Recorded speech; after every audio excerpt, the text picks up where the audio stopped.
Yeah, take. Leo! Leo. Hey! Bravo, my friend, cabron. Thanks for joining us. I have to ask you the question I know I've asked you before.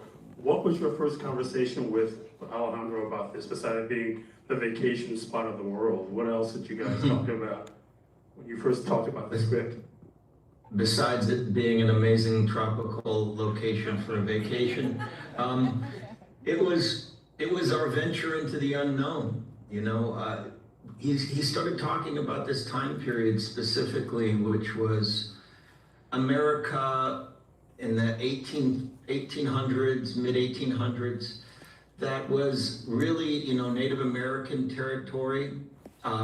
The West that had not yet been discovered, where capitalism was first starting to seep in with these trading companies, the conflicts between the English and the French, and sort of the mythology of Hugh Glass, who he was as a character. And, you know, I think it was this, I think the idea of just going with Chivo and Alejandro into this ecosystem and so sort of trying to discover what man's relationship with nature was, and what if we put a revenge story at the heart of it, started to just become extremely exciting to me. And of course, doing it with the both of them, it was our sort of realm into Tarkovsky in a lot of ways. It was discovering what the landscape would give us as a narrative as well as a story. So it was all very exciting, and it was one of the most difficult shoots I think we've all done in our lives. But as Alejandro and I were talking about recently, it's a joyous piece of art to look back on as a director and actor. We really just are so proud of this movie. It's also a performance of you that's really incredibly physical, just because he actually speaks so little. So, I mean, you have to get a lot across with your eyes. And I wondered if that was part of the challenge for you too. I think so, yes. I didn't know how to quite react to it at first, but Alejandro had a specificity of how he wanted to tell the story. And I remember the first day of actually having to speak, I was kind of at a loss, kind of at a loss of how he spoke, who he was. I mean, I had a plan in mind, but then the words started to come out of my mouth, and it was strange because it was almost like doing a Chaplin performance in a lot of ways. It was each scenario was more challenging than the next, and I think Alejandro spoke to you about how the setup of each day was, which was almost like, it was like a theatrical group. We went as a unit to these far off locations, each more difficult than the next, each more challenging than the next. And as an acting troupe, we'd work out. Sometimes it was just me and the crew. Sometimes it was these highly orchestrated battle sequences. But all of them were done in silence, and we rehearsed all day. And then we had that magic hour, about an hour of shooting, and it was a mad, frantic pace to try to get everything up on film. And some days we'd make it, and some days we wouldn't. But each day was kind of a new challenge, and each day was a new little segment of the story that we had to convey. And I remember working very closely with Chivo a lot too. Chivo and I were trying to do a dance together. A lot of times, you know, it was the camera sort of rolling around my face, or working with him almost like choreography. And if one of us misstepped, we'd have to take it all over again, and sometimes come back the next day. So it was one of the most unique cinematic experiences I think I've ever had, and I think any of us have ever had. I want to ask you too, Alan, about choosing him, because again, this was a very different role for Leo to play. Somebody who wasn't so verbally expressive, but whose eyes had to tell us everything. Yeah, I think as Leo said, I think the beauty was that it requires so much precision in every scene, even walking, even a guy, to make a film about Hugh Glass dragging himself in those landscapes. It requires a lot of specificity to make it happen that way.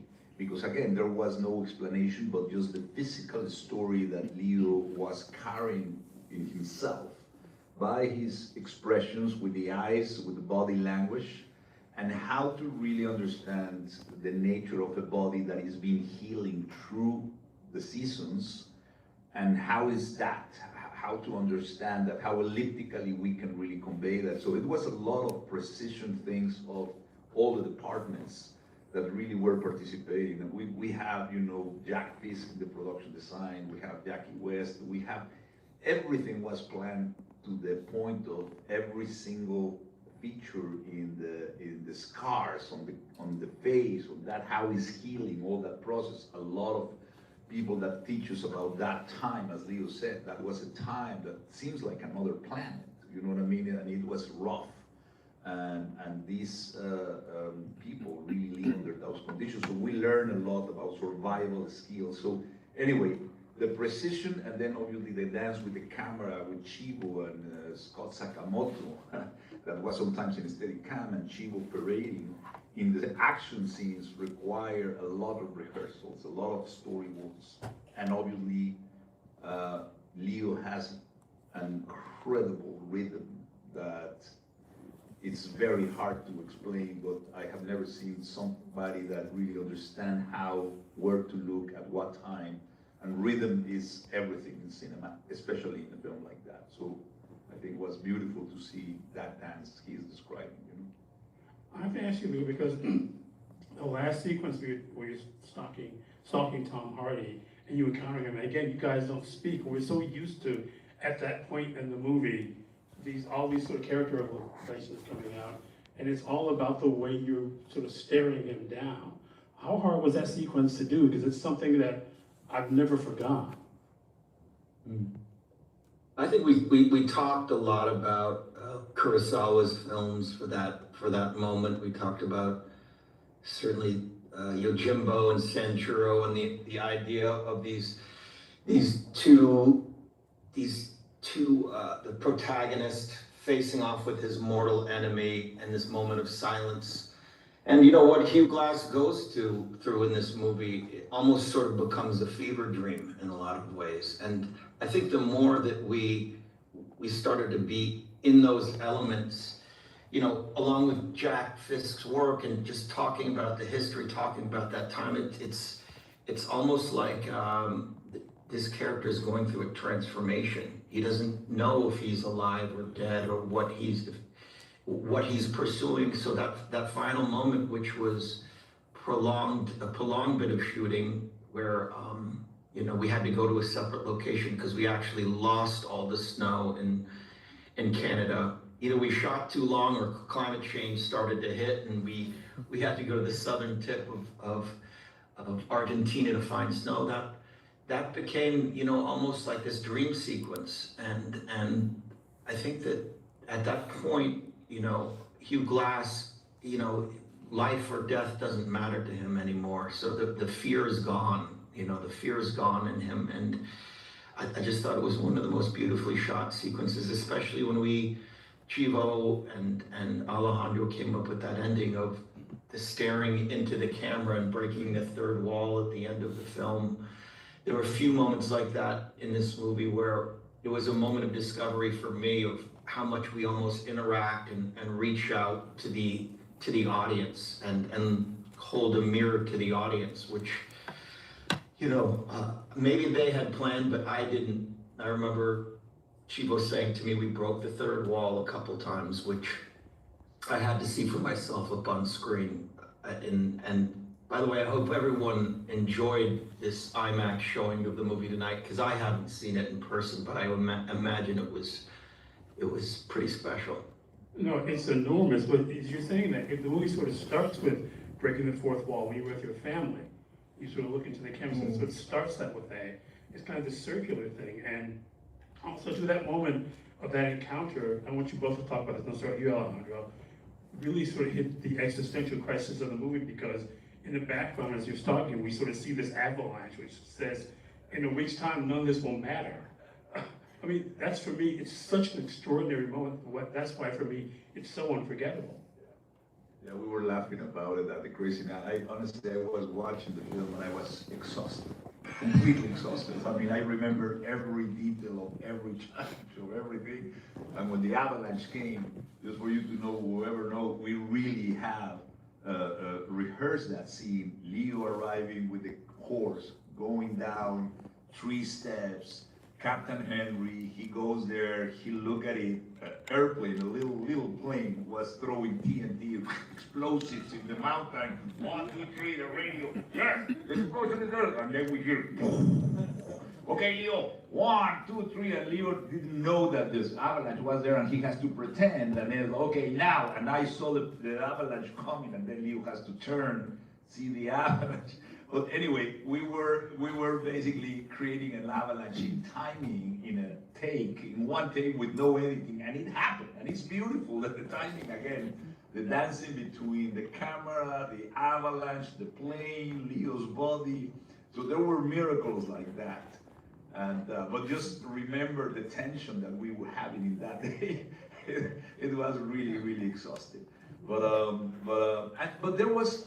All this was actually very planned. As Leo said, funny, he was telling me the story that when Leo found his son dead, and the camera goes so close, and the breath started hitting the camera, Leo thought that he was obviously ruining the take. And he has apologized to Leo. So Leo was telling me that, but it was planned, because obviously I wanted to have that breath there. And then obviously we cut those clouds in silence, traveling in the sky.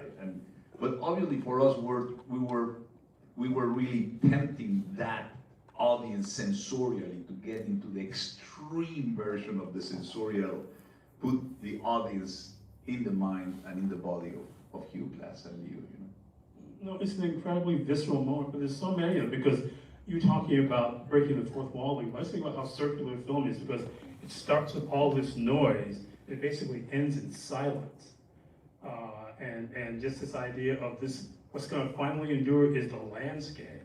And I just want to ask you, when you were talking about seeing it for the first time, what was it like for you when you actually saw the film projected and finished, Leo, for the first time? It was a very special moment, as I said before, this whole journey for all of us was embracing the unknown. And we knew we had a story, but it was a mythic fable. It was almost like a Greek tragedy of survival.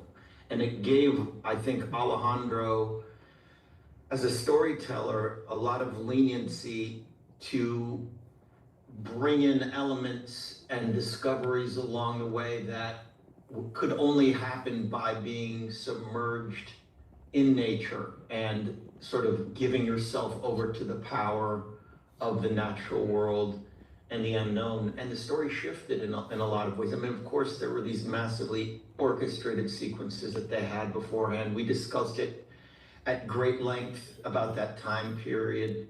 I mean, even the idea of the systematic destruction of the indigenous people by capitalist forces and business coming in. I remember even showing Alejandro images that were striking to me. I was shooting another documentary before the flood with Fisher Stevens talking about the climate crisis, and we actually had this on film of this pyramid of buffalo skulls, which Jack Fisk actually recreated, because Alejandro and I saw this image and we're like, wow, this says it all. This is the systematic killing of the buffalo as a way to destroy the indigenous populations there. I mean, Lily Gladstone just did a documentary about the Blackfeet and their relationship to how they massacred the buffalo at great lengths to sort of kill off the indigenous people and destroy their culture and their heritage. And there was that image, and then to be able to sit there and experiment with Alejandro and Chivo, seeing Hugh Glass walk up to that pyramid, just seeing the fact that this new wave of America was coming and erasing that sort of history and that world. It was like a time capsule, and we got to go in there and tell this small sort of mythic revenge story of this man hunting down, his mortal enemy, adding this idea of him having a mixed race indigenous child, and then through the course of that movie, discover things as we went. And I think that world and being up there, that was our boss, in a lot of ways. The story kind of became secondary. The specificity of what Hugh Glass went through was secondary. It became about our relationship to just giving ourselves over to the elements in a lot of ways. The thing you're talking about, I'll ask you this, Alejandro. At the very beginning, after that attack, when we hear those men talking about the indigenous people and the way they're describing them, that really is sort of the arguments of capitalism and just about how expendable these people are. They don't think of them as human, do they? I think it's exactly right, as Leo said. This is the beginning of capitalism. Many of these men came from the British and Ireland, and they came and they were really strong men and resilient, but most of them were very ignorant and victims of a system that was being created there by no man's land. There was a lot of French. Mexico has just had very few years without the Spanish thing, but all of the territory was maybe sometimes Mexicans, and so it was territory that they were not really assigned to nobody. And obviously all the natives in a way has been here for hundreds of years. And as Leo said, all the animals almost they extinct many species. So obviously we know that the resources are finite, but we think that they are infinite, and that was the savage kind of the starting point of our insatiable greed. Is that why the opening is so savage? Because you want to sort of find a visual correlative for that? The what? Is that why the opening sequence, that battle is so savage and brutal? Because you want to sort of make a visual metaphor for that? Absolutely. And there's almost nothing written about Hugh Glass, only that he was attacked. He just wrote one letter. So everything that has been written about Hugh Glass basically is based just on that fact or element, that he was abandoned by Fitzgerald, Bridger, but nothing more is very well known. Not only the novel, but everything else. There's many books about him, but it's a myth. And I think you can make a lot of things and add your thing. And I was very interested about this mixed race son, because a lot of other, I would say, trappers really have relations with indigenous women, but they pay a price. Some of them obviously abandoned, but it was a very complicated time, as the one that we are living now, unfortunately. Well, I have to ask you this, because I know you have to go, but something I'm sure you've heard before, but I have to ask this. I mean, this movie for me falls into this thing that you're attracted to, which is these themes of betrayal and abandonment. And I wonder where that comes from for you. So it tells a great story. What else can I say? I've been so fortunate for such a long period of time, and I'm so thankful to be able to, gravitate towards certain storytelling. That is obviously something that is pivotal and emotional for me, and I think that's come up in maybe instinctually in some of my choices. But at the end of the day, those aren't the themes that I gravitate towards. I gravitate towards the filmmakers, and this was an interesting one. It was exciting. It was also scary, but I knew I was going to be in the wilderness with Alejandro and Chivo exploring that territory, and I knew we didn't have all the answers. And I suppose, when you do a film of this nature, you need to have that pivotal sort of stability of a story that can carry you through a few hours. And there is nothing like a revenge story.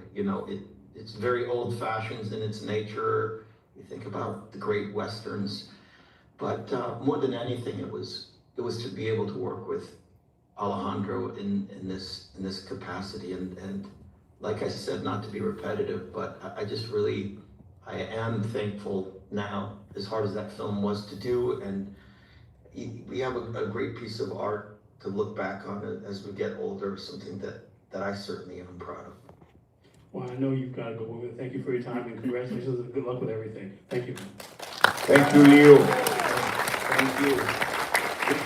Wish me luck on my first day of filming. I start in an hour. Bye-bye. Mucha mierda, cabrón. Thank you for being here. Big Good hug. luck to you, man. We miss you, cabrón. Ciao. So this is the thing I have to ask you. At some point on every movie you made, somebody's looking up in the sky. Somebody's looking up at the sky. In every film you've made, somebody takes a moment to do that. I think it's unavoidable, right, to look at the sky. I think it's the best gift, and sometimes we miss it. But when you see the clouds moving and all the light changes, it's like you said, am I dreaming? Are we? Yeah, we have lost that. But especially in this place, I mean, the clouds and the sky. The last day of shooting on those mountains, I remember we wrapped, and suddenly we were going down in those, snow motorbikes. And suddenly aurora borealis, yeah, the boreal auroras were coming in the mountain. It was almost to cry, so we stopped, and it was just like a gift. So, I mean, just to see the sky with the stars and the auroras, it was very special. Every day there was a gift, and this weather, even when it's tough, it was a gift. It was really a beautiful thing. I want to ask, how many of you guys I would like if you can raise the hands, the people that has not seen the film before, can you raise the hands, the first timers? The first timers, raise your hand. How many are there? Okay, good. So you guys didn't get enough punishment, though.